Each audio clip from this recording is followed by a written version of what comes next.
Alright guys, in this video I'm gonna show you how you can make a Roblox Game Pass on mobile. So the first thing that we want to do is open up Safari or our browser and go to google.com and we'll search for Roblox. So just search for Roblox, press enter or press search here, and we want to go to the website, so roblox.com is going to be this one.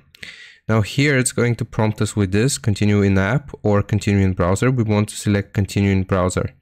Now if you haven't logged in with your account, just log into your Roblox account and it should look like this. Now here we will click on create and this is going to take us to the Creator Hub. Now it's going to show us our experiences here.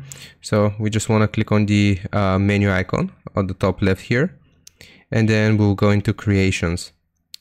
From the creations, we will just go into our game. We should have only one game here. So just click on the game itself. And once we have the game itself open, again, we want to click on the menu icon in the top left. Now here, we will scroll down until we see the section for passes. So just click on passes and you will see this create any passes. So if we click on create a pass, it's going to show us this and we can set the name. The name is going to be test pass. Okay, we can write a description and we can also add an image by clicking on the change button here. And after we're done with this, we'll just click on create pass. And now we will have successfully created a game pass in Roblox on mobile.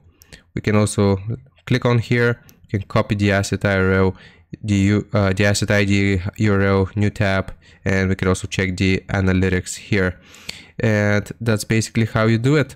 I hope this helps you out. Leave a like and sub, and I'll see you next time.